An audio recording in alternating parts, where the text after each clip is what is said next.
धन्यवाद। धन्यवाद धन्यवाद भाई। आप बहुत पुराने गुरु भाई हैं जी। आपसे विनती है कि सरकार की कुछ स्मृतियाँ, जी आपने गुरुदेव का बहुत सत्संग किया है जी। तो आप कुछ पुरानी स्मृतियाँ सुनाने का कष्ट करें जो हमारे दर्शक सरकार को जानते नहीं हैं या नाम केवल सुना है जी। तो वो जान के जिज्ञासु रहते हैं कि जो है वो गुरुदेव का चरित्र कैसा था। उनके बारे में मैं जब इंटरमीडिएट में पढ़ता था। अच्छा। 1968 में। 1968 में। जी। अच्छा। तो सुरेंद्र कुमार जी रामायणी थे अजयगढ़ में लेक्चरर, और मैं इंटर का उनका छात्र था। अच्छा अच्छा। तो उन्होंने, वो तो बड़े प्रेमी थे, बहुत प्रेमी थे, और उन्होंने, मैं उनके यहाँ एक जिज्ञासु बन कर के कि कोई इनसे हमें संत या भक्त या भगवान की कोई चर्चा मिले सुनाए। तो मैं एक बार गया उनके यहाँ बैठा, दंडवत किए, तो उन्हें बताया कि हमारे गुरु जी हैं, पौड़ी धाम में निवास करते हैं, और मैं वाल्मीकि प्रसाद मिश्र के साथ में जो रामायणी जी हैं उनके साथ में मैं एक जगह प्रवचन में गया था। तो उन्होंने मुझको जानकी चरितामृत एक पुस्तक सुनाई और बताया, और उसको कहा कि तुम हमें हमारे गुरु जी के पास कभी चलिए तो आपको सत्संग का लाभ मिलेगा। तो उन्होंने हमसे, अब चूँकि हम एक छात्र थे, हमसे वयोवृद्ध सीनियर लेक्चरर थे, तो उन्होंने कहा कि आप कुछ लोग हो जाओ तो हमारे गुरु जी की रचना प्रेम रामायण महाग्रंथ है, महाकाव्य है, इसका पारायण करना है। तो अब तो गुरु आज्ञा भी थी, और दूसरी बात ये कि हम उनके अंडर में थे, तो इनसे हमें कुछ ना कुछ लाभ मिलेगा, सांसारिक लाभ भी। इस चेष्टा से हम उनके यहाँ 5 लोग, जो कुछ विद्यार्थी थे कुछ निकल चुके थे, 5 लोग कुंवर के इसमें नवरात्रि में हमने नवान्न पारायण किया श्री प्रेम रामायण जी का। प्रेम रामायण एक अद्भुत ग्रंथ था उस समय, उसके बारे में बिल्कुल अनभिज्ञ थे। ये भी नहीं था कि लक्ष्मी जी कौन है, श्री राम जी को, किशोरी जी का जरूर जानते थे, लेकिन और इतिहास हमसे लिए पूरी अनभिज्ञ थी। तो उन्होंने संक्षिप्त में इसका पूरी कथा वस्तु हमको बतलाई, और उससे आकर्षित होकर के नवान्न पारायण किया। तो नवान्न पारायण करते हुए पहले दिन के बाद ही ऐसी अवस्थाएं हुई हम लोगों में से 5 में 1-2 की, कि एक गोपाल दास करके थे, जो वो भी हमारे गुरु भाई बन गए और खजुआ में रहा करते थे, बाद में खजुआ स्थान चले गए।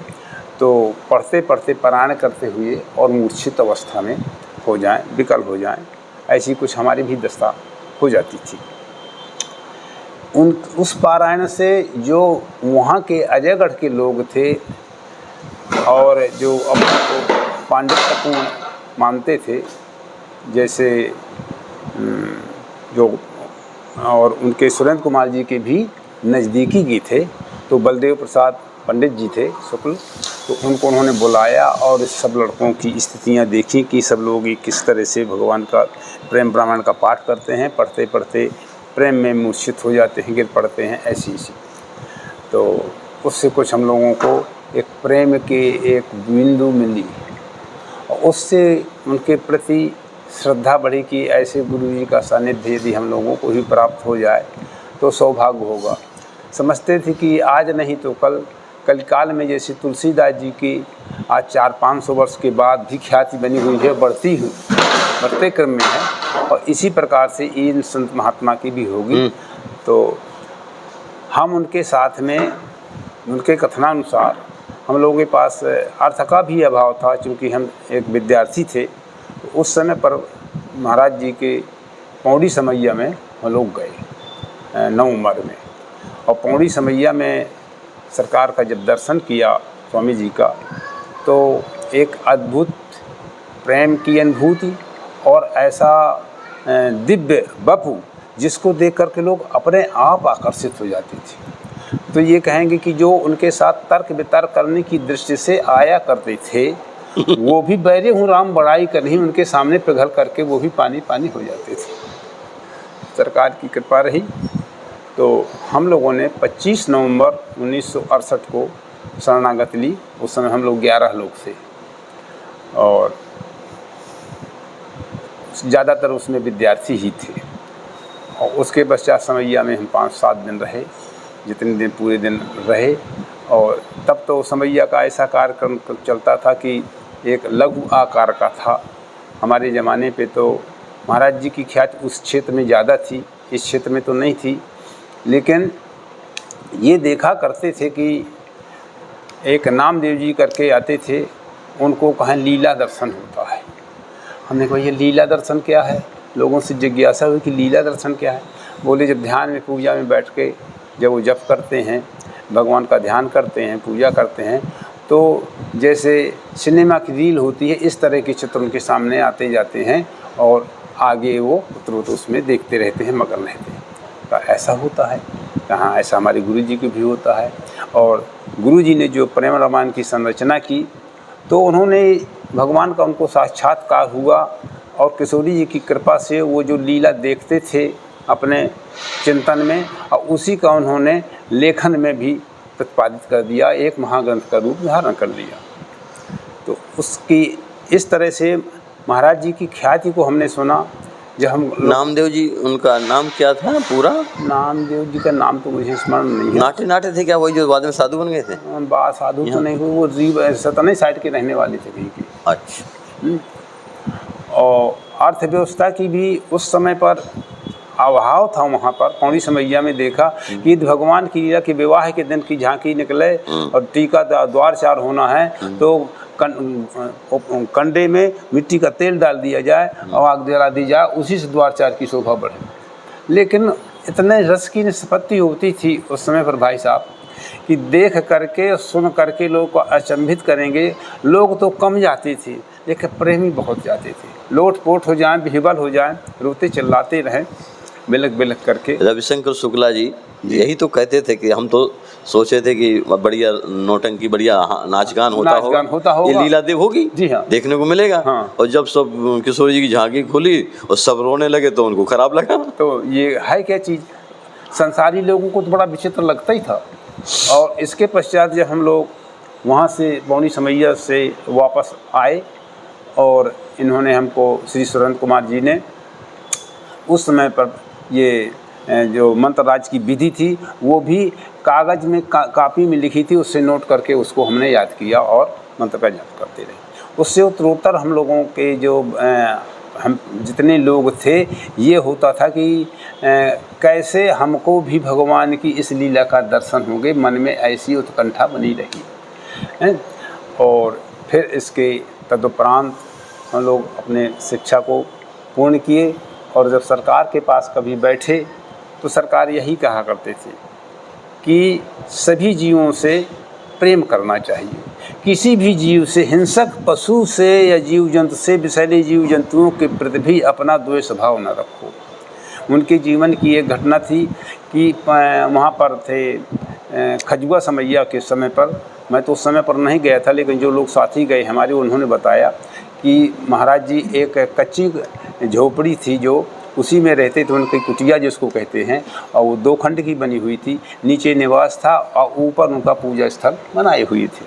उसमें एक बार एक काला सर्प निकला जो किमाड़ों के ऊपर कुछ जगह थी, उसमें सांस बिल जिसको बोलते हैं, उसमें वो छिपा हुआ था। तो लोगों ने चाहा कि इसको निकाल दें, महाराज जी बाहर आए तो ये आक्रमण न कर दे, अंदर जाए तो न हो।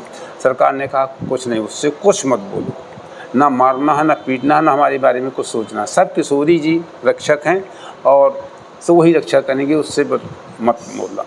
लोगों को अब आज्ञा का पालन करना था, शिष्यों को कुछ नहीं बोले और सरकार वहीं पर रात में अपना लेटे रहे। और जो व्यक्ति जहाँ अपने आसन में पड़े रहे, लेकिन लोगों को चिंता तो बनी रही कि सरकार वहाँ पर है, बेचारा सर्प है। और वो जाने फिर उसके पश्चात कहाँ गया, या दर्शन करने उनका आया था या दर्शन देने आया था, कुछ नहीं कहा जा सकता। लेकिन हम तो ये कहते हैं कि उनका महापुरुष का दर्शन करने ही आया होगा और अपना वहाँ से निकल करके जीव कृतार्थ हो गया। इस तरह से आज इस समय अपनी जीवन की घटनाएं कुछ बताया करते थे कि हम बेटा किसी के प्रति यदि हम किसी का अनादर करते हैं या किसी का आतिथ्य स्वीकार नहीं करते हैं तो बड़ा दोष बनता है। कैसा महाराज जी?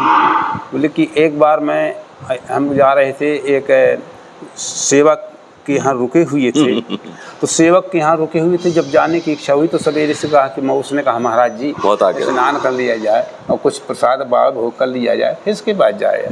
बोले हमें देर होगी, ट्रेन और गाड़ी का समय है। तो हमने उसके दुराग्रह को ठुकरा करके और चल दिए। तो ऐसा कुछ ये हुआ कि पूरा दिन हमारा ऐसे ही गया। शाम को पहुँचे हम प्रयागराज, और शाम को प्रयागराज जो सुबह का कार्य था वहाँ पर शाम को हमने और दंतधावन दतोन किया। तो इस तरह की, इसलिए किसी को यदि कोई प्रेमी आपको रोकता है तो उसके दुराग्रह को ठुकराना नहीं चाहिए। और उसके तब से हम लोग सीख लग गई, यदि कोई रोके तो उसको रोक करके उसके आतिथ्य स्वीकार करिए। इसके पश्चात सारी चीज़ें जितनी मानवीय जीवन की हैं उत्कर्ष सबसे यही कहा करें, वे देह धरे करे है फल भाई, भजिए राम सब काम भाई। जितना हो सके उतना आप भगवान का भजन कीजिए, हैं। माता पिता गुरु भाई जुग जुग समझिए, माने सबहि राम के नाते, सुहृद सुसेव बिजहाँ लो, हैं। और इस तरह से बहुत से शास्त्रों का उपदेश दे करके जो हम लोगों को विस्मित भी हो गए हैं, तो यही कहा करते थे कि भगवान का भजन करना ही जीवन का सफल है और किसी में सार नहीं है। और जब उनके हम लोग कुछ युवक हो गए और आने की अवधधाम की इच्छाएं हुई, अवधधाम में भी आए तो हमेशा उपदेश यही देते थे कि अवधधाम में आइए और सदा रहो पुर आवत जाता, हैं, ऐसा बनाए रहिए।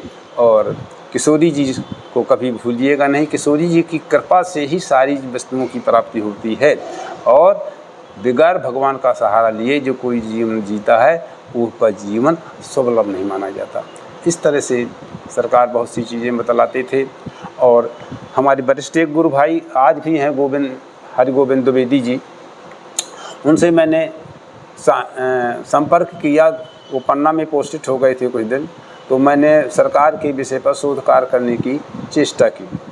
जब शोध कार्य करने की चेष्टा की तो मैंने उसकी सिनॉप्सिस बना के लिए, और उर्मिला प्रसाद शुक्ल जी थे डीन, प्राध्यापक थे वहाँ पर छत्रसाल डिग्री कॉलेज आपके छतरपुर में। मैं उनसे, और डीन थे रीवा यूनिवर्सिटी के हिंदी विभाग के, तो मैं उनसे संस्तुति प्राप्त करने की कि क्या इस विषय पर हमारी पीएचडी हो सकती है कि नहीं। मैं जब उनके पास गया, प्रणाम किया, बैठे, तो बोले कैसे बेटा आया है। मैंने कहा कि महाराज जी एक तो हमको पीएचडी का मैं छात्र बनना चाहता हूँ और ये हमारा विषय सिनॉप्सिस है, इसको थोड़ा देख करके अनुमोदन कर दिया जाए। दिखाया तो उसमें था, मेरा सब्जेक्ट था स्वामी राम हर्षदास जी के काव्य का विवेचनात्मक अनुशीलन। तो बोली ये तो यार संत हैं, महात्मा हैं, इनको काहे को तुम इसमें डाल रहे हो साहित्य उसमें। हमने कहा महाराज जी हमारा सब ये निवेदन है कि मैं एक गरीब घर का छात्र हूँ और मेरे पास इतना समय नहीं है कि मैं इलाहाबाद बनारस ऐसी किसी यूनिवर्सिटी में रह करके कार्य कर सकूँ। मेरे इच्छा है कि मेरे गुरु जी का साहित्य भी प्रकाश में आ जाए और मुझे डिग्री भी मिल जाए। तो कहा ठीक है, ये तो भैया बड़े ऊंचे संत है। एक संत और उनके कोई सहयोगी बगल में बैठे थे। हमने कहा कैसे सर ऊंचे संत है, कैसे कह रहे हैं इनको। कहा भैया ये फरसवाही गांव है हमारा, हमारी वहाँ, हम वहाँ के रहने वाले हैं, हमारी ससुराल है। तो सरकार समैया उत्सव यहाँ चलती थी पौड़ी में, पौड़ी के पश्चात सरकार फरसवाही जाया करती थी और बैलगाड़ी से जाती थी। उस समय कोई संसाधन नहीं थे। तो वहाँ जब गए तो कहें जिनके यहाँ ये कार्यक्रम होता था और उन्हीं के संपर्क में एक व्यक्ति था जिसके की कोई संतान नहीं थी। उर्मिला प्रसाद जी ने हमसे बताया। तो बोले कि वो आए और महाराज जी को प्रणाम किया। तो कहा महाराज जी इसकी कोई संतान नहीं है, कृपा हो जाए तो इसकी संतान। तो कहा भाई हम क्या कहें, हम तो कुछ नहीं कह सकन और हम क्या बताई। सरकार अपनी भाषा में बोले तो कहें कि नहीं सरकार तो ये बताई कि इनका पुत्र होई कि न होई। तो हम कहिए कब, तो ये तो भगवान चाहे किशोरी जी तो होई, नहीं तो अपना खा चाहित हैं, अपना खा चाहित हैं। कहें हम तो सबका कल्याण चाहते हैं। तो किशोरी जी की कृपा हो के होई ना, तो जैसे तैसे हमसे ये कहलवा लिया कि होई हैं। फिर दूसरे वर्ष उसके पुत्र की प्राप्ति। तो एक तो सरकार किसी के लिए कुछ कहते नहीं थे, लेकिन मन में यदि उनके पास संकल्प आ जाता था कि किसी जीव का, किसी प्राणी का हित हमारे द्वारा होता है, तो उनका संकल्प ही उनके लिए आशीर्वाद सही का होता था और उनको पुत्ररत्न की प्राप्ति हुई। तो इस तरह से उनके कई उदाहरण हैं। जीवन में उन्होंने एक प्रेम समाधि दी थी। प्रेम समाधि में के समय आप शिष्य थे कि नहीं थे? हम भी नहीं थे। तो दुबे जी, हरगोविंद दुबे जी ने बताया जब मुझसे संपर्क करने गया कि अब स्वामी जी की जीवन की कुछ घटनाएं बताइए, हमको अपने इसमें नोट करना है। तो बोले प्रेम समाधि भैया खजुआ में हुई थी, और ऐसा विलक्षण समय उस समय था कि सरकार जब भगवान सवेरे महंत जी साकेत बिहारी दास जी उनकी सेवा में रहते थे, तो वो सवेरे बाल्टी लोटा में पानी वहाँ रख दें, सरकार को शौच जाना हुआ तो जाए, न जाना हुआ न जाए, स्नान किया है कि नहीं किया, बोले कोई हमारे इस बीच में नहीं आएगा। यहाँ तक कि जब वो स्नान करके और अपने नियम में बैठ जाएं तो चीखते थे, चिल्लाते थे भगवान के नाम लेकर के, सूर्य जी का नाम लेकर के, और विरह वेदना में इतना शरीर उनका व्याकुल हो जाता था कि उनको होश हवास नहीं रहता, शरीर इतना दुर्बल हो गया था। और ये एक दिन की स्थिति ये है कि हमारे पास सूचना गई कि भैया ये बताओ सरकार की कैसी, तो बोले भैया सरकार की स्थिति अच्छी नहीं है, आप आइए, अब सरकार की ये समाधि तोड़ी कैसे जाए। तो सरकार के पास गए तो सरकार कहा करते थे साकेत बिहारी दास जी की, देखिए हम लोग शंका कहाँ करें, देखिए यहाँ सीताराम लिखा है, यहाँ सीताराम लिखा है, शरीर के रोए रोए में सरकार के राम नाम लिख जाता था। इस तरह से जब गुरु जी ने बताया कि तोड़ने का एक तरीका है, बोले क्या है, सरकार नाराज होंगे तो होते रहेंगे, और वैसे में शरीर को स्वस्थ रखना जरूरी है। तो हारमोनियम बाजा लेकर के सब हम लोग गए और सीताराम की कीर्तन करते हुए अंदर प्रवेश किए, तब उनकी समाधि पूरी। तो फिर उन्होंने कहा, 2-3 प्रश्न किए थे कि समाधि भंग क्यों की गई। उन्होंने कहा सरकार यह आवश्यक था। क्यों आवश्यक था कि सरकार का शरीर स्वस्थ हो करके और हम लोगों को कुछ न कुछ मिलता रहे, इसलिए हमेशा चाहते। तो सरकार अपने शिष्यों पर ही नहीं, हमने तो ये देखा कि भारत के कोने कोने के हर प्रांत के लोग सरकार के, दक्षिण भारत के कुछ कम होंगे, लेकिन उत्तर भारत का तो संपूर्ण जिले के जितने प्रांत हैं सबके शिष्य वहाँ पर विराजमान रहते थे। और आपस में जब हम लोग चर्चा करते थे कि सरकार फला को या उस व्यक्ति को ज़्यादा सम्मान देते हैं, उसका आदर करते हैं हमको, तो ऐसा लगता था कि जब हम उस स्थिति पहुँचते तो हमारा भी सरकार उसी तरह से सत्कार करते थे, उसी तरह से पूछते थे, चाहे वात्सल्य भाव से मान लीजिए, चाहे प्रेम से मान लीजिए, चाहे एक अनुकंपा से मान लीजिए, उनकी दया दृष्टि सब पर बराबर बरसती थी। और ये नहीं देखने में आया कि किसी के प्रति भेदभाव हो। जब लोग पहुँचें तो यही कहते थे कि नहीं भाई, ये सब बालक हैं, ये बच्चे हैं, अज्ञानी हैं, तो उनकी अज्ञानता को ऊपर ध्यान न दे करके और इनको भी सारी सुविधाएं दी जाएं। अजयगढ़ यात्रा के दौरान में एक बार सरकार, हम लोग तो साइकिल से पिस्टा से 10 किलोमीटर है जाया करते थे, सरकार रुके हुए थे। सरकार ऐसे ऐसे स्थानों में रुक चुके जिनको देख करके आज के संभव होता कि सरकार यहाँ कैसे आए। कच्चे मकान, कच्ची झोपड़ी, कच्चे शौचालय हैं, तो ऐसी स्थिति में रुके थे। तो एक बार एक जिनके यहाँ रुके थे वो तो कुछ नहीं बोले, एक वहाँ के व्यवस्थापक ने कहा भाई इन लोगों को चलो चलो चलो जल्दी चलो, बाहर चलो, आप बाहर चलो। क्यों चलें? तो हम निकल आए बाहर। जब वो पंडित जी थे और वो अपने घर चले गए तो सरकार ने हम लोगों को बुलाया और जो मकान मालिक थे उनको बुलाया, क्या भैया ये बताओ ये लोग वहाँ से 10 किलोमीटर से आए हैं, हम इनसे सुख दुख भी नहीं पूछ सकते हैं, कोई वार्तालाप नहीं कर सकते हैं, तुम ऐसे भगा देते हो हैं? क्या हम लोग मुझे खरीद लिया है क्या? हैं? वो लोग रोने लगे। हमने कहा हमसे गलती नहीं हुई, वो व्यक्ति जो आए थे पंडित जी व्यवस्थापक, उन्होंने ऐसा किया। तो इतनी सहानुभूति थी, दया थी कि यदि कोई कह दे तो अपनी नियम को भी सरकार तोड़ करके और उस पर दया दृष्टि करते थे। एक हमारे गुरु भाई थे राम किशोर डाकिया थे, वो डाक ढोते थे, ब्राह्मण जाति के थे। तो अजयगढ़ पहुँचे तो सरकार से विनय किया कि सरकार हमें मंत्रार्थ दे दिया जाए। सरकार बोले देखिए ऐसा है कि मंत्रार्थ भैया खजुआ में दिया करते हैं और खजुआ आ जाना तो दे देंगे। तो बोले कि देखिए खजुआ सरकार ऐसा है कि मैं डाक धोता हूँ, ये प्रतिदिन का काम है, पहले संडे भर की छुट्टी होती थी और मैं जाऊँगा तो मेरे कार्य में बाधा पड़ेगी, और जो कोई यदि नहीं अनुष्ठान किया होगा और जब करता होगा 6,000 क्या उसको नहीं दिया जा सकता खजुआ के अलावा। सरकार गदगद होकर के अश्रुपात करने लगे और बोले कि ठीक है, अब तुम दोपहर के 2 बजे आना।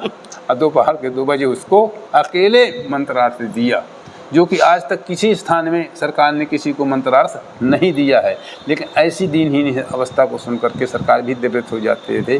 तो ऐसे कृपालु हमारे श्री गुरुदेव भगवान रहे हैं कि सब प्रदाय करना, चाहे शिष्य हो चाहे न शिष्य हो चाहे प्रेमी हो, जो उनके सामने याद जाता था पत्रम पुष्पम फलम तोयम, जो भी दे सो दे, न दे सो दे, लेकिन सब पर प्रसन्नता का बर्ताव करते थे। और यही कहा करते थे कि जितना हो सके देह धरे करे है फल भाई, भजिए राम सतकाम बिहाई। और गुरु तत्व पर भी महत्व पर सरकार एक बार यही बोले थे। हमारे यहाँ एक हमारे चाचा लगते थे राम जीवन दीक्षित, वो कुछ कार्यक्रमों में नहीं जाने लगे, अच्छे कलाकार थे।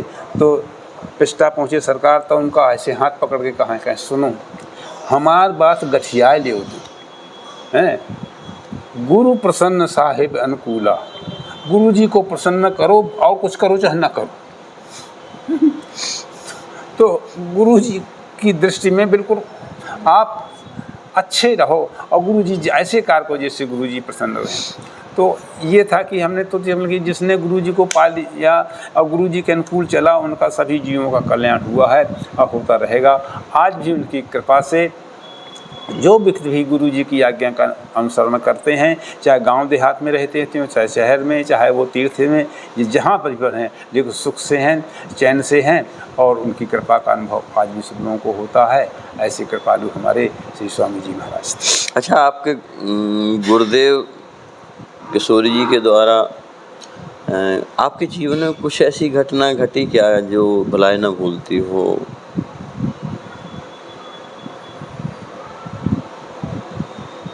मतलब सरकार के जीवन में तो अनेकों घटनाएं घटी। आपके जीवन में कृपानुभूति कुछ ऐसी हो मुसीबत में? हाँ, हमें कृपानुभूति का यही हुआ कि जब मैं पीएचडी कर करके मेरी पुस्तकें एक इलाहाबाद में डॉक्टर पारसनाथ त्रिपाठी के पास आई थी और एक कहीं राजस्थान या कहीं दूसरी जगह गई थी। तो मुझे सुनने में आया कि खजुआ गया। मैं तो कहा कि आपकी क्या हुआ, पीएचडी की पुस्तकें तो सबमिट हो गई। का सबमिट तो हो गई। तो किसी ने कहा, किसी गुरु भाई ने, कि नाम स्मरण नहीं है, कि उनका तो वहाँ से उसने एक इंटरनल थे तो उन्होंने इनकी पुस्तक को रिजेक्ट किया, कहा ये तो कचड़े में डालने लायक है। वो होगा भगवान का कृपा, जैसा होना होगा। लेकिन प्रभु की ऐसी कृपा रही कि सरकार के चरणों में भी अब वो प्रतियाँ रख करके और चरणों का आशीर्वाद लेकर के हमने यूनिवर्सिटी में उनको सबमिट कर दी थी। अंतोगत्वा वो हमारे दोनों जो परीक्षक थे, बाह्य और आंतरिक, उन लोगों ने उसका मूल्यांकन अपनी दृष्टि से ठीक उचित समझ करके और हमारी उपाधि को घोषित किया। बोले इसका साक्षात्कार और किया जाए। साक्षात्कार करने के लिए थे तो डॉक्टर पारसनाथ तिवारी थे, आपके यहाँ इलाहाबाद यूनिवर्सिटी में प्रोफेसर थे। और मेरे जो गाइड थे डॉक्टर रामाधार शर्मा, प्राध्यापक वो भी थे पन्ना पीजी कॉलेज में। तो वो और मैं खजुआ समैया समाप्त हुई फाल्गुन के महीने में होती है। वहाँ के बाद में सरकार से कहा कि सरकार अब मेरे पीएचडी का ओरल होना है और मौखिक परीक्षा, तो उसमें जाना है। तो सरकार ने कहा ठीक है जाओ और ये ले, ये उनको प्रसाद दे देना। सरकार ने एक नारियल प्रसाद दिया और एक पुस्तक मैंने अपने उससे, शायद प्रेम रामायण या लीला सुदर्शन मैंने ली। हम गए इलाहाबाद गए तो जब सब वहाँ उतरे हम ट्रेन से, तो हमारे जो गाइड थे अपने साथ में, तो बोले कि चलो स्नान गंगा कर लें। फिर वहाँ चले, गंगा स्नान किया और वहाँ अपना पूजा करके पश्चात 10 साढ़े 10 बजे उनके आवास में पहुँच गए। उन्होंने बैठा सज्जन व्यक्ति थे और उनने हमसे 2 ही प्रश्न किए। बोले इतनी देर तक क्यों आप लोग आए? बोले हम वहाँ का गंगा स्नान करके आए और चले आए, हमें आपके पास नहाना धोना था तो यहीं से चले आए। ठीक है। और ये आपके कौन हैं? जिनके विषय में आपने ये सब्जेक्ट लिया है गाइड, तो हमने कहा ये हमारे गुरु जी हैं और संत हैं अच्छे, और उनका जन्मभूमि कौड़ी स्थान है। संक्षिप्त परिचय उनको हमने बताया। तो ठीक है, बोले कि और कोई मैथिल काव्य में कोई कवि हुई है? हमने कहा हाँ, मामा प्रयागदास की, उसका जिक्र थोड़ा ऐसा आया, थोड़ा और विस्तृत थोड़ा आपको ये कार्य करना था। चलिए कोई बात नहीं। उन्होंने इतना ही हमसे कहा और नाश्ता पानी हम लोगों को कराया, और इसके पश्चात हमने उनको जाते समय वही पुस्तक एक ले गए थे सरकार की रचना की, और प्रसाद सरकार का दिया हुआ नारियल वो उनको अर्पित किया। तो उन्होंने बड़े प्रेम से उसको शिरोधार्य किया, और वो ये हमसे कहे कि अब जब मैं कभी रीवा यूनिवर्सिटी में कोई शासकीय कार्य से जाऊंगा, तो जैसे गंगा स्नान करने के पश्चात आप मेरे पास आए हैं, ठीक मैं उसी प्रकार से उनके दर्शन करके यूनिवर्सिटी के कार्य को पूरा करूँगा। तो हमको बड़ी ये हुआ कि जैसे हमने गंगा को महत्व दिया कि गंगा त्रिवेणी में स्नान करके हम गए पवित्र होकर के, और उनके अपने कार्य करने के लिए, तो कहाँ वो गंगा से भी ऊंचा करके मैं पहले उनके दर्शन करूंगा फिर जाऊंगा। तो ऐसे सरकार के चित्र को ही देख करके लोग साधारण दया और आकर्षित होते रहे हैं, और आज भी होते रहे हैं। ऐसे कृपा है। मैं तो वास्तव में इतना अल्पबुद्धि का रहा, ग्रामीण अंचल का रहा, कि मेरे बस का कोई पीएचडी का कार्य करना असंभव था। और लेकिन इतनी सरलता से, सुगमता से, ना तो मुझे किसी व्यक्ति के पास जाना पड़ा, उसमें जो हमारे गुरु भाई लोग हैं उनके संपर्क में ही थोड़ा आकर के उनसे ज्ञान प्राप्त कर लिया, और जो मने आया उनसे देख करके उसी की रचना में उतार कर दिया। लेकिन कृपा के बल पर मैं तो यही चाहता हूँ कि अपबल तपबल और बाहुबल सरे न एको काम, सूर किशोर के पाते सब बल हारे को हरिनाम, सुने ली मैंने निर्बल के बलराम। ऐसा मैं निर्बल व्यक्ति था, तो मुझको भी उनकी कृपा से ये पीएचडी की उपाधि मिल गई, और आज भी उनकी कृपा से यही है कि सत्संग का लाभ मिल जाता है, बड़े लोगों के बीच में रहने का सौभाग्य मिलता है। ये सब गुरु कृपा है। अच्छा, आपके गुरुदेव भगवान का भजन भाव कैसा था? भजन भाव तो आज उनकी जीवनी का ऐसा हमने देखा कि मैं तो 1968 का उनका शिष्य हूँ, और सरकार का शरीर 2012 में शांत हुआ है।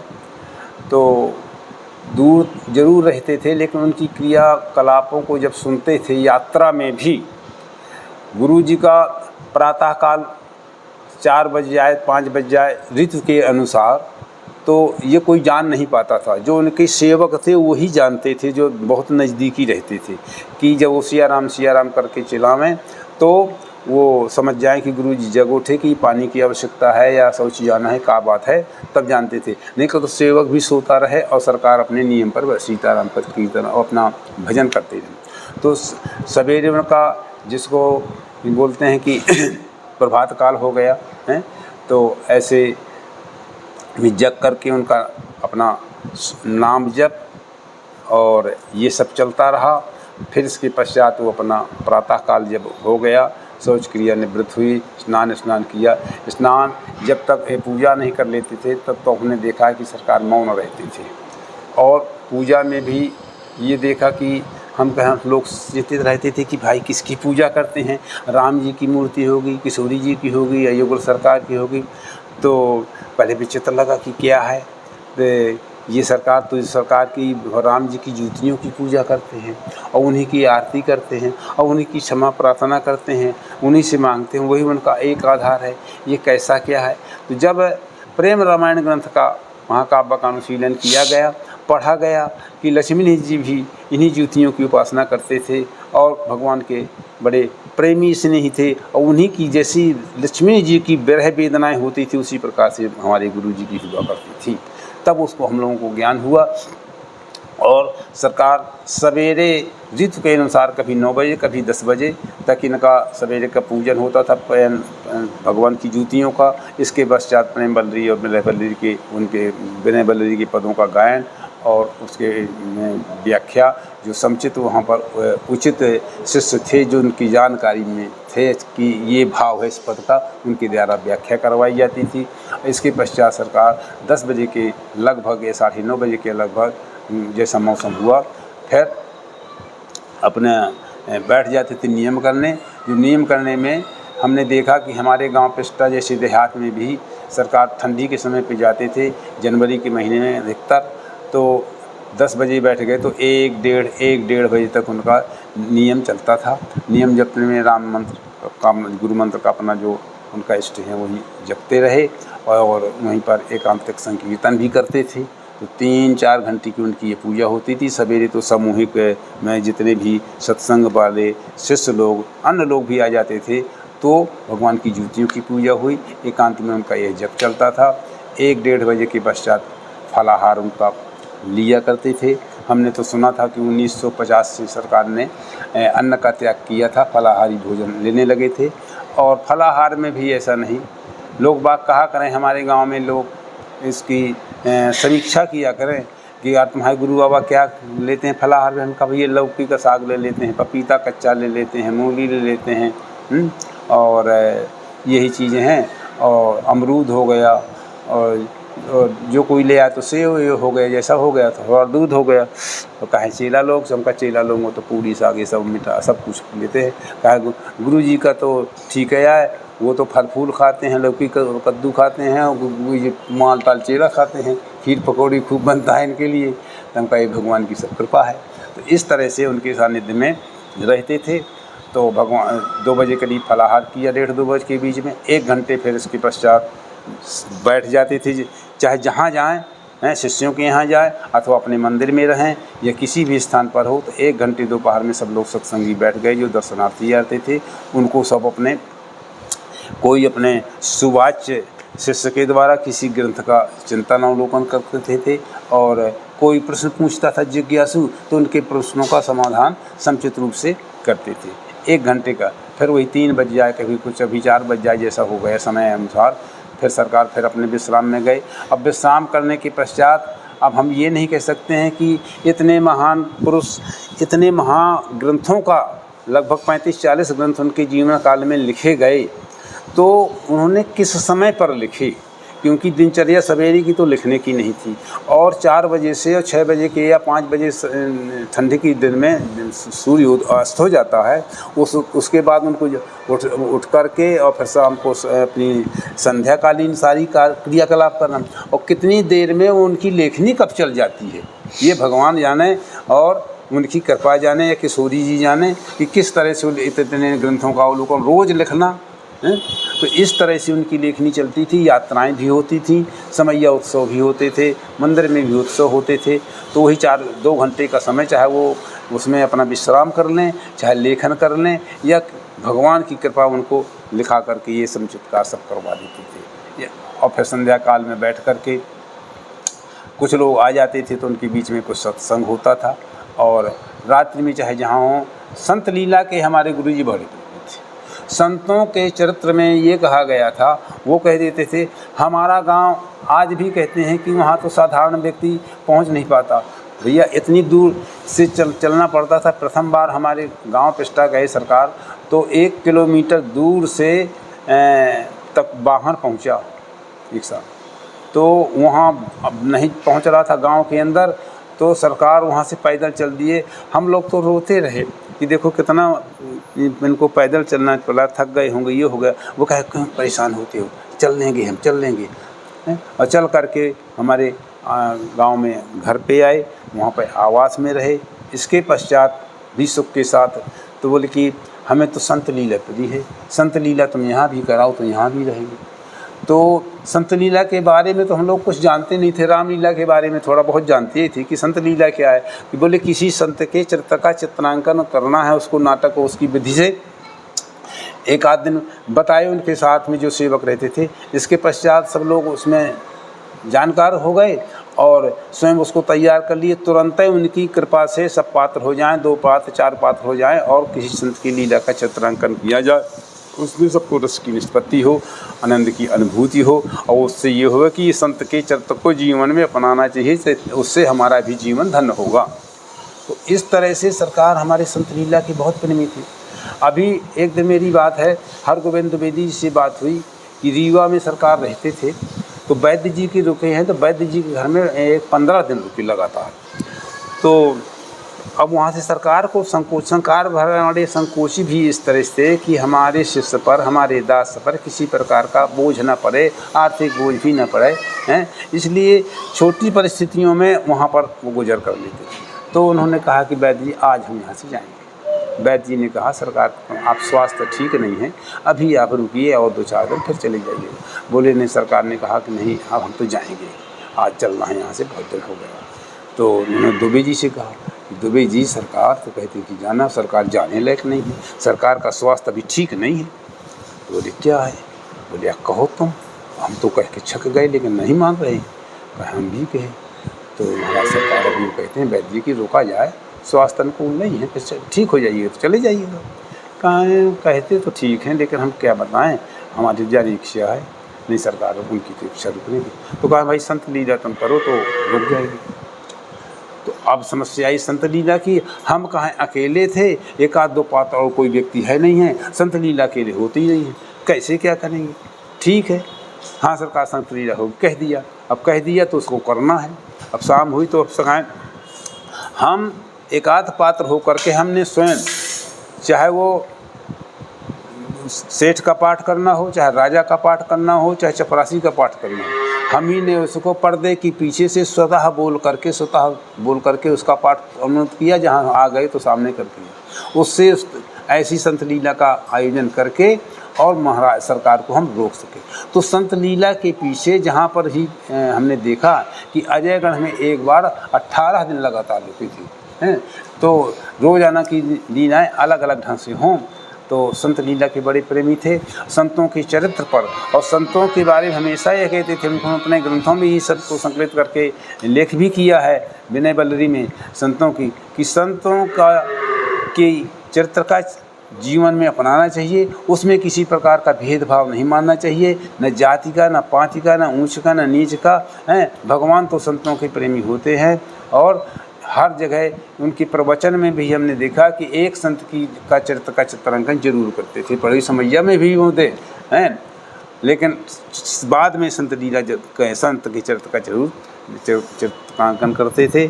इस तरह संत लीला के बड़े प्रेमी थे, भक्तों के बड़े प्रेमी थे और असहायों के, दीनों के। हमारे यहाँ एक बार गए तो एक व्यक्ति संपन्न थे लेकिन उनका रहन सहन वैसे लगा करता था कि ये बिल्कुल गरीब हैं। वो बेचारे ठंड का समय था, ऐसे कुछ फटा सूटर पहने थे, तो उन्होंने कहा कि एक इनको कंबल दे दिया गया। तो उनका भाई कैसे व्यक्ति था, हमारा खूब संपन्न, कोई बात नहीं, कहा एक कंबल दे दो, उनके पास कपड़े ठीक नहीं लगते हैं। तो ऐसी सहानुभूति थी उनके पास, ऐसे कृपालु और दयालु संतों के दर्शन नहीं होते हैं। लेकिन इस काल में जिन्होंने उन ऐसे महापुरुष का दर्शन किया, जो उनके सानिध्य में जुड़ गए, जिन्होंने उनकी शरणागत ले ली, उनका भव से बेड़ा पार हो गया। और यही कहा करते थे कि सरकार से, यदि गुरु जी प्रसन्न तो सब भगवान प्रसन्न होते हैं, और सब लोग यदि विश्वास करो, जहाँ जब लोक में जाएंगे तो इस लोक से उस लोक में हम सब लोग की समाज इसी तरह से बनी रहेगी। इस तरह बोले सदगुरुदेव भगवान की जय। आपने बड़ी कृपा की। हमारे गुरुदेव 19वीं सदी के एक ऐसे महापुरुष थे जी, जिनकी तुलना किसी से नहीं की जा सकती है। हमने अपनी आंखों से देखा राम सुखदास जी, स्वामी राम सुखदास जी महाराज जी, जब पहली बार उनको प्रेम रामायण मिली जी, उसके बाद उन्होंने उन संत जी से पूछा, जगदीश राम जी से, कि मारवाड़ी थे वो, अपनी भाषा में बाया, हाँ, इस साधु अभी जो लिखा है ये अभी धरती पर है क्या? तो उन्होंने कहा हाँ महाराज जी। तो बोले हमको ज़िंदगी में एक बार दर्शन करा दो। तो उन्होंने कहा आप अयोध्या का प्रोग्राम बनाइए और जो है आपको हम दर्शन करा देंगे। तो महाराज जानकी महल ट्रस्ट में उनका हमेशा का नियम था, सवेरे 5 बजे सत्संग होता था उनके यहाँ जी। हम भी जाते थे और वो बस सत्संग से उठे और सीधे सरकार के दर्शन के लिए आ गए।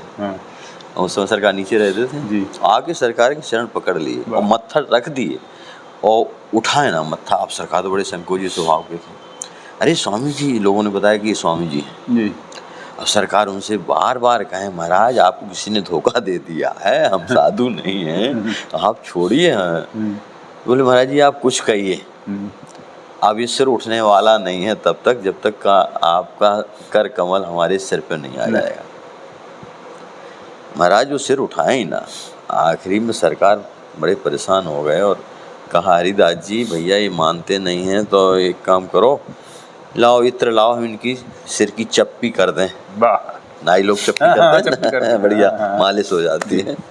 तो वहीं सिर रखे रखे वो कहते हैं स्वामी जी आप कुछ भी बहाना बनाइए, हमें तो बस हमारा जीवन धन्य हो जाएगा, आप चाहे चप्पी करिए चाहे कुछ करिए, जब तक सिर पे हमारे आपके कर कमल नहीं आएंगे मैं उठाने वाला नहीं। तो सरकार ने एक इत्र की शीशी उड़े ली और बढ़िया मालिश किया। सरकार ऐसे कर बाद वो थी दयालु कि जिसकी तुलना कुछ करी ही नहीं जा सकती। तो बातें है ना, हम लोग नहीं पहचान पाए उनको, लेकिन जौहरी तो समझता है हीरा की कीमत, वो समझ है ना। वो समझ बड़े बड़े संत जो है सरकार के पास आते थे, अच्छे है ना।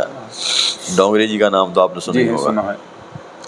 डोंगरे जी अयोध्या में कथा कहने आए तो सरकार के दर्शन करने आए।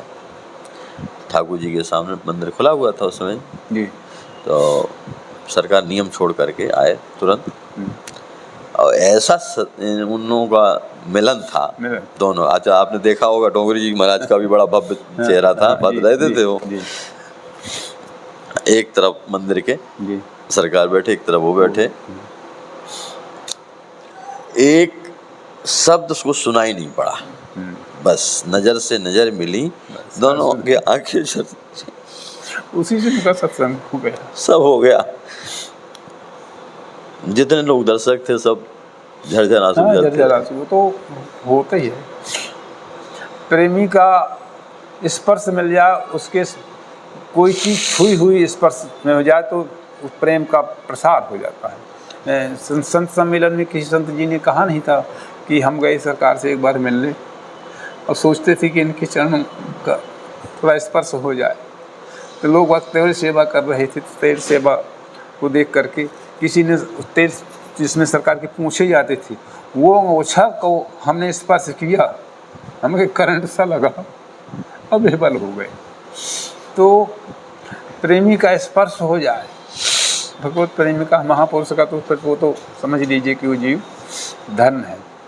सरकार के समान कहा जाए तो सरकार ही थे, कोई उपमा दी जाए तो उनके लिए अनुप्रेमी है।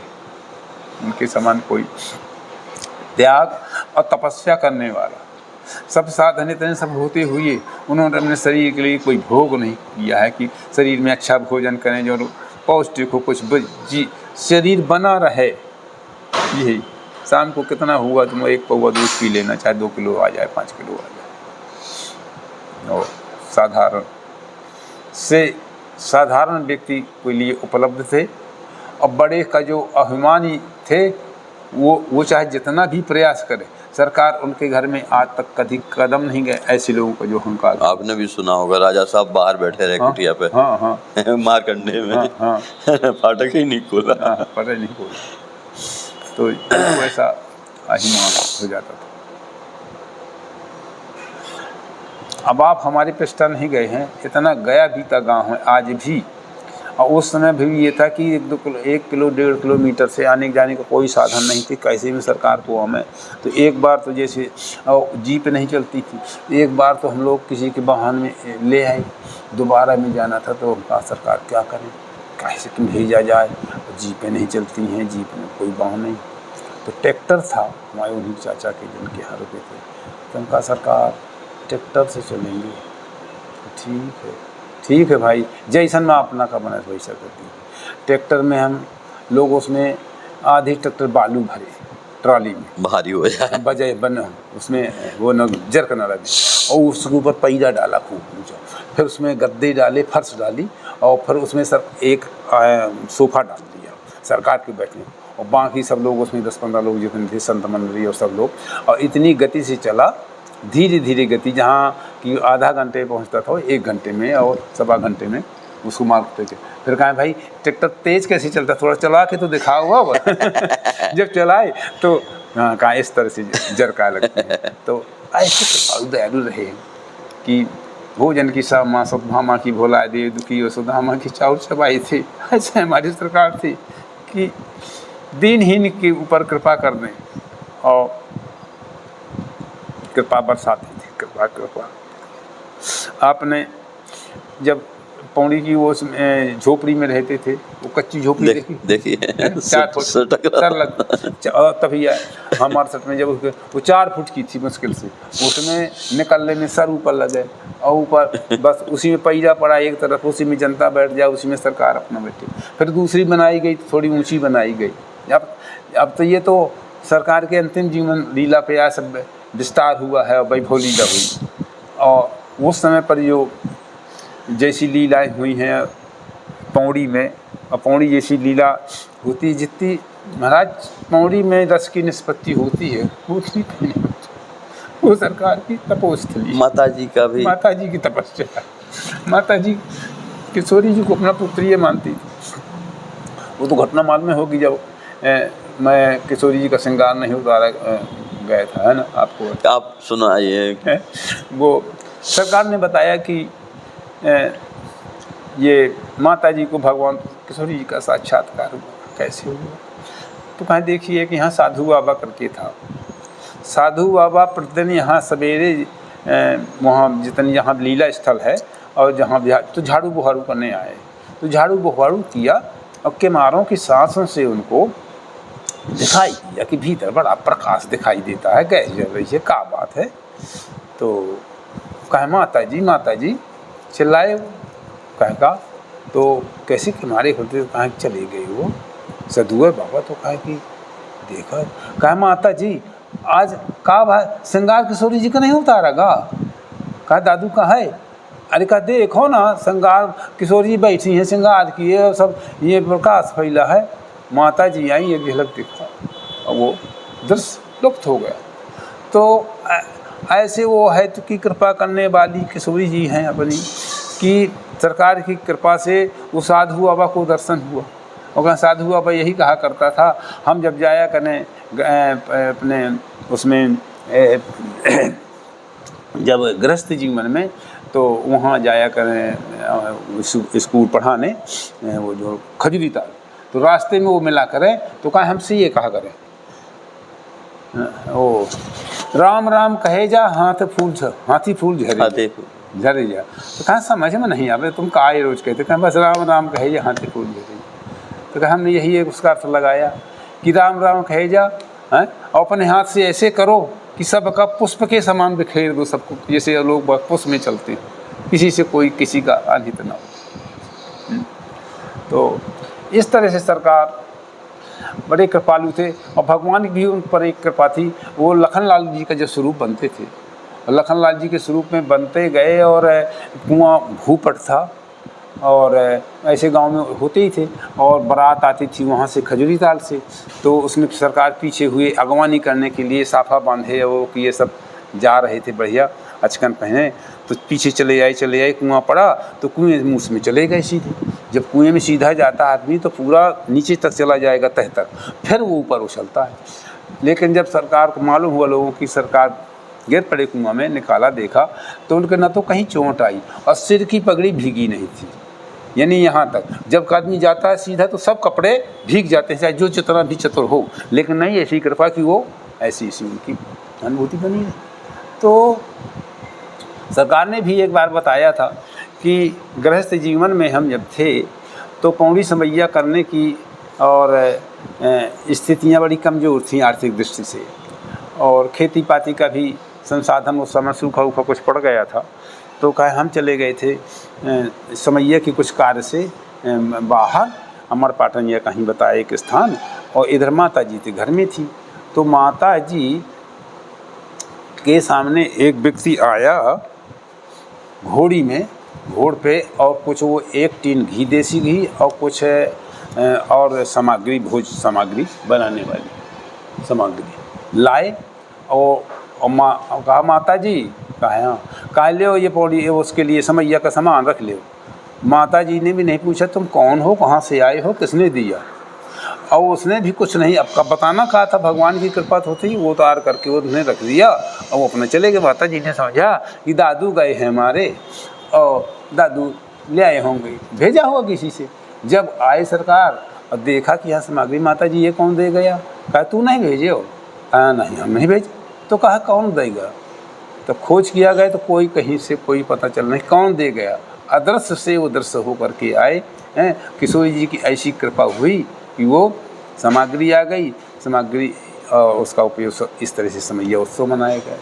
तो कई एक बार ये हुआ कि नहीं समैया न मनाई जाए और धनाभाव है, लेकिन माता जी और गुरु माता दोनों का लोग इतना तक किया कि उन्होंने अपना मोटा अनाज खा करके अब पूरा समय व्यतीत किया और समैया के लिए चावल अच्छा गेहूँ बीन करके रखे कि नहीं समैया तो हमारा हो, ताकि हमारे दादू मैं उनको ये था, सरकार को दादू कह करके संबोधित करती थी कि हम इसी बहाने आ जाएं। और यहाँ अपने गुरुजी से तो भिक्षा मांग की गई थी कि सरकार मैं आपसे भिक्षा मांगती हूँ आचार प्रसार करके, ये दादू को कहो तो समैया में आमे। सरकार कहे हम नहीं जाएंगे भाई। तो जब हमारे बड़े महाराज जी से कहा, अखिलेश्वर दास जी महाराज से, तो कहा भाई हमें ये गुरु आज्ञा है, इसमें तो आपको दोष नहीं रहेगा वैराग्य का, अब आपको जाना होगा और वहाँ 6 दिन के लिए आप जाइए। तो सरकार फिर उनकी गुरु आज्ञा का पालन करते हुए वहाँ पहुँचते रहे और सब करते थे और इतने ढंग से समैया का कार्यक्रम चला। ऐसी उनकी सब कृपा रही। और आज भी जो पुराने लोग हैं, एक सियाराम शरण सियाराम करके वो था, बरई पान लगाया करता था। तो एक साल ये हुआ कि उसने बताया, हम कहा बता भाई कुछ तुम गुरुजी के अनुसार। कहा गुरुजी के बारे में एक ऐसा हुआ कि गुरुजी 1 साल समैया के बाद जाने लगे तो सबका पैसा वैसा चुकता करना, किसी के साथ उदा सामान, तो किसी से यहाँ क्या आया, तो कहा माँ दूध कहाँ से आता रहा, कहा दूध माता जी के घर से आता रहा। तब 8 आने किलो ऐसे कुछ भाव था। तो उनने जितना था 5-6 दिन का 2-4 रुपया 5 रुपये जितना रहा हो कुछ पैसे दिए कहे हमको और कहा जाओ माता जी से कह दियो कि महाराज जी ये तुम्हारी माता जी दूध का पैसा है। जब गए और उन्होंने कहा कि माता जी ये पैसा रख ले। कहे काहे कह रहा दादू? कहा महाराज जी ने दिया है कि माता जी के दूध का। कह ले जाओ, मेरे दूध का इतना पैसा होता है, मेरे दूध का इतना है पैसा। वो भी निरंतर होकर के चला आया और सरकार से भी बताया, सरकार भी फूट कर, पर सरकार ने नहीं कहा कि क्या करूँ। तो इतनी बड़ी बात कही माता जी को, माता जी ने हैं। तो इस तरह से गुरु जी हमारे एक साधारण ग्राम में भी जन्म लेकर के ऐसे महापुरुष हो चुके कि जो इतना प्रेम उनके जीवन में झलकता रहा। सारे ग्रंथों में उन्होंने प्रेम की चर्चा की और ये कुछ नहीं कहा यदि प्रेम नहीं है तो संसार में कुछ नहीं है। प्रेम किस तरह से प्राप्त किया जाए, उसके क्या उपाय हो जाने चाहिए। यदि उनका दर्शन देखना है तो उनके ग्रंथों का ही अवलोकन किया जाए, उससे सारी चीज़ें आज भी उपलब्ध हैं। गुरु जी शरीर से तो हमारे चले गए हैं, लेकिन उनकी वाणी से अपने उससे व्यवहार से अभी भी बने हुए हैं। देख करके और उनकी जीवन का अनुभूति खूब कर सकते हैं। ऐसे महापुरुष थे सरकार। आपका जीवन धन्य है जो गुरुदेव के बड़े लंबे समय तक आपने गुरुदेव का। ये जरूर है कि बालपन में हम लोगों ने शरणागत ले लिया, जब उसके महत्व को जानते नहीं थे। शरणागत लेकर के हम अपने घर गए तो हमारे चाचा, हमारे बाबा और हमारे परिवार के सब लोग कहें कहाँ से तुम दीक्षा ले आए हो, कौन बाबा है, कौन जाति के हैं, कौन ब्राह्मण है, नाना प्रकार के तर्क वितर्क करें। तो आप समझ लीजिए कि हमने उनको जैसे 15-20 दिन घर ना गए, डर के मारे। 10 किलोमीटर हमारा गांव था, वहीं रहे आए। फिर हमारे पास संदेश इधर से भेजा गया, अरे तुम डरो नहीं, न ये करो और कोई न बात। जब गए तो सब लोग हमसे संतुष्ट रहे, तो ठीक है। फिर सरकार हमारे सुरेंद्र कुमार जी के आग्रह से और अजयगढ़ में समैया करवाई थी, शायद आपको ध्यान हो, वही 70-71 के आसपास की है। तो राम जी का पूरी पार्टी गई थी और वहाँ पर पुराने महल है, मोती महल करवा के नाम से है। तो वहाँ पर उसका समैया उत्सव हुआ और जैसी व्यवस्थाएं थी तो ठीक व्यवस्थाएं थी और पात्र तो सब उस समय पर चुने हुए थे। तो बड़े राम जी वगैरह सब गए थे। तो समैया उत्सव हुआ तो उस समैया को देख रहे हमारे पिताजी बाबा सब गांव से आए। अब जब सरकार के स्वरूप का दर्शन किया तब हो गई। कहीं लड़कों ने गलती नहीं किया, लड़कों ने तो बहुत अच्छा किया। और कुछ दिन के बाद हमारे पिताजी फिर ले लिए, हमारे चाचा भी दूसरे गुरु लिए थे, वो भी ले लिए हैं। और सब लोग इतने, जो लोग समीक्षा करने वाले थे और ना समझ से कुछ बातें करने वाले थे, वो भी सरकार के अनुकूल हो गए, अपनी गलती महसूस करने लगे। तो समैया उत्सव चल रही थी। सरकार का अब सबको वहाँ के नियमों का मालूम नहीं था। किशोरी जी को लाया गया और कुछ अजयगढ़ की जो कंकड़ी है ही है, तो मंच का चबूतरा काफ़ी बड़ा था, उसमें पाँव न डाली गई। और सर किशोरी जी को उतार के कि चलो, जैसे रामलीला होती इस वक्त नहीं कहते थे चलो, ऐसे किशोरी जी को कह दिया तो किशोरी चल करके बैठ गई। अब सरकार बैठे थे वहाँ, सरकार को सहन नहीं हो सका, सरकार बिलखने लगे। सरकार ऐसा हुआ कि उठ करके वहाँ से अपने ऊपर आसन में चले गए, एक खंड पे आसन था। अब यहाँ हो गया कि यार महाराज जी क्यों चले गए, महाराज जी क्यों चले गए। लोग कहें अरे यार नाराज़ हो जाते हैं, ऐसे गुरु जी हैं कि तुरंत नाराज़ हो जाते हैं, तुरंत नाराज़ हो जाते। एक हमारे गुरु भाई थे, देवी दत्त अवस्थी थे, और वो भी लेक्चरर थे उस समय वहीं पर। उन्होंने कहा भाई, अब उन्हें दूसरे रूप से उसका प्रस्तुतिकरण कर दिया कि देखो भाई, जो यहाँ पर कुछ ऐसा व्यक्ति बैठा हो जो मदपान किए हो, जो विषय वासनाओं से युक्त हो, जो कोई अछूत हो, मन में कोई स्पर्श किया हो, वो भैया थोड़ा दूर हो जाओ। लोगों को लगा कि इस गुरु जी इनकी छुआछूत को बहुत मानते हैं, लोगों से घृणा करते हैं, ऐसी विचारधारा के हैं। अब ये माइक से वो बोल रही है, सरकार ने भी वहाँ पर सचेत हुई है तो सुना, वहाँ से आई सरकार ने आए कि कहा, अपनी स्थिति बताया कि भैया हम और किसी कारण से नहीं गए थे, किशोरी जी को इस तरह से लाया गया और यहाँ पत्थर कंकड़ पड़े थे तो वो थोड़ा हमें कष्ट हुआ, उसके कारण से हम सहन शक्ति नहीं कर पाए तो चले गए थे। और इनने जो गलती की और आप लोगों को इस तरह की व्यवहार का कि हमारे गुरु जी के व्यवहार का ऐसा हुआ, तो कहो तुम हम सबसे गलती मांगो, क्षमा मांगो। तब फिर उन्होंने सबसे क्षमा मांगी कि मैं अनजान में ऐसा कहा, ये भूल हुई मुझसे, मेरी क्षमा कीजिए। तो तब फिर सब लोग शांत हुए। तो जो जाने बिन न होए प्रतीति, बिन प्रतीत होए न प्रीति। और जो लोग आलोचक थे वही उनके सामने आ जाते थे।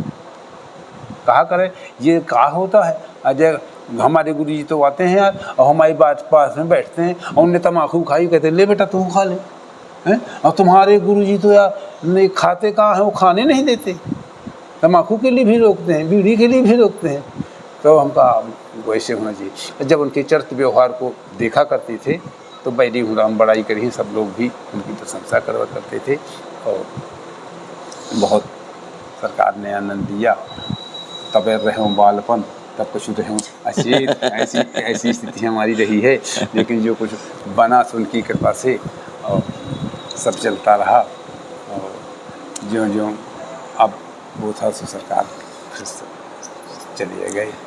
आपने बड़ी कृपा की। कृपा कुछ नहीं है सर, आप सरकार की चर्चा के साथ साथ अभी तक बताते बताते इतना और बता दीजिए कि आपका भौतिक परिचय क्या है। मैं भौतिक परिचय से मैं मध्य प्रदेश में पन्ना जिला अंतर्गत तहसील अजयगढ़ है, उसके अंतर्गत एक पिस्टा नाम का ग्राम है। ग्रामीण अंचल से जुड़ा हुआ है, जैसे ग्रामीणों की व्यवस्था होती थी। हमारे गांव में 5वीं तक स्कूल था और 5वीं की स्कूल के पश्चात हमने 6वीं से लेकर 12वीं तक अजयगढ़ में शिक्षा प्राप्त की। और फिर BA मैं जब इंटरमीडिएट में था 1968 में सुनील कुमार जी के माध्यम से, सरकार के कृपा अनुभूत से हम उनकी शरणागत लिए थे। 25 नवंबर को शायद विवाह स्थल था, वो था विवाह पंचमी, और 10-11 लोगों ने। सरकार ने आपका क्या नाम दिया था? मेरा नाम राम सुंदर था तो राम सुंदर दास, राम सुंदर दास है ना। और व्यवहार में आपको किस नाम से लोग जानते हैं? रामे सुंदर के नाम से जानते हैं, और मुझे दूसरा मेरा कोई नाम नहीं है। गांव में मुझको रामे सुंदर दीक्षित कहते हैं। और हम तो आपको चीकट वाले भाई जानते हैं। वो किसी नाम से कह दीजिए, जैसे हम आपको अभी कोठारी जी के नाम के पुराने कोठारी जी के यहाँ जाना है हमें, हैं किसी चीज़ से ना जो लोग जानते हों तो किसी न किसी नाम से आदमी ये हो जाता है। अरे हमें पारासर जी मिले, वहाँ मिले आपको उज्जैन में, मैं भी गया था 1 महीने के लिए, उज्जैन वास किया था, जब कल प्रवास हुआ था 16 में, तो हम वहाँ पहुँचे तो कौन हो, कहाँ से भैया, हम कहा वहाँ से, कहाँ हो, तो मैंने कहा कि जय बंधन मठ।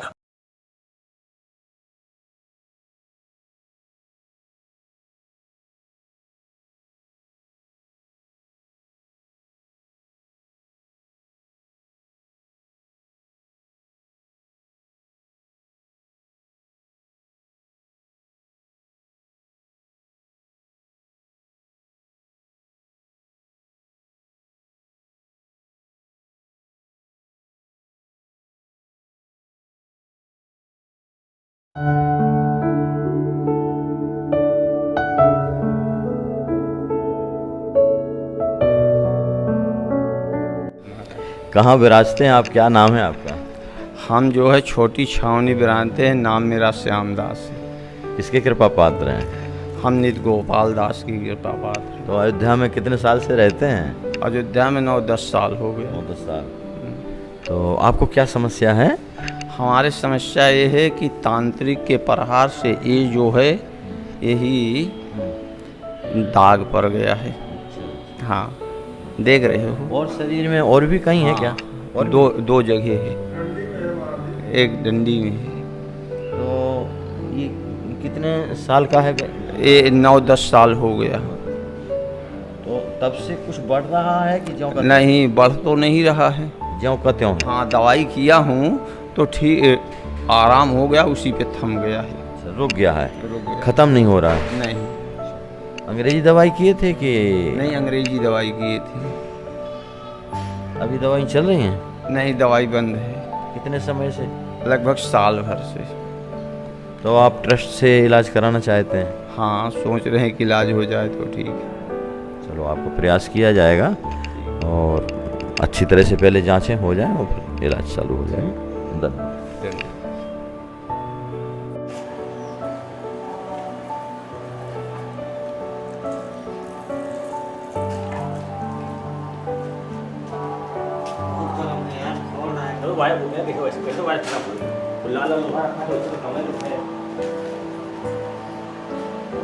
इस गाय की बच्चेदानी निकली हुई है, आज 7वीं बार बच्चेदानी निकली है। इसका लीवर डैमेज है, इसके पेट में पन्नियाँ। इस बछड़े का ऑपरेशन किया गया है, इसका पैर का ऑपरेशन किया गया था।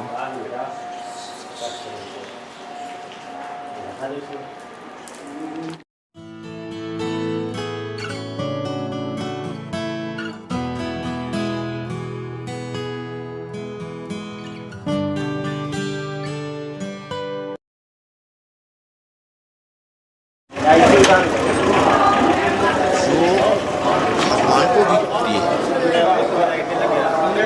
हमारे इष्ट राम है, कृष्ण है, पर हमारे इष्ट के भी इष्ट हैं गौ माता। पर वर्णशंकर गौ माता नहीं, देसी नस्ल की वेद लक्षणा गौ माता।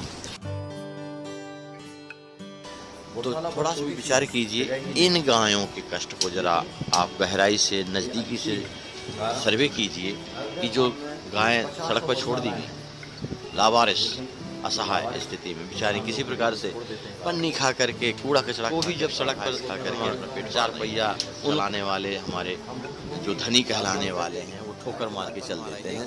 ऐसे कष्ट में भाव जो बनते हैं उसमें कीड़े पड़ जाते हैं। ऐसे कीड़े पड़े हुए गाय हमारे पीछे जो खड़ी है, उसको अभी से अगर आप चाहें तो कम से कम 1 फुट की जमीन दान करें गौ माता की सेवा में, क्योंकि इनकी प्राण की रक्षा तभी हो पाएगी। आपसे अनुरोध है, और यहाँ भूमि दान के साथ साथ जहाँ भी आप किसी भी गौशाला में आप सहयोग कर रहे हैं, तो उनसे अनुरोध कीजिए गौशाला वालों से कि कृपया वहाँ वो अपनी गौशाला में 100, 50, 25 गायें रखते हैं, अब एक असहाय गाय का भी इलाज कराएं, अपने यहाँ शरण देंगे उस गाय को जो सड़क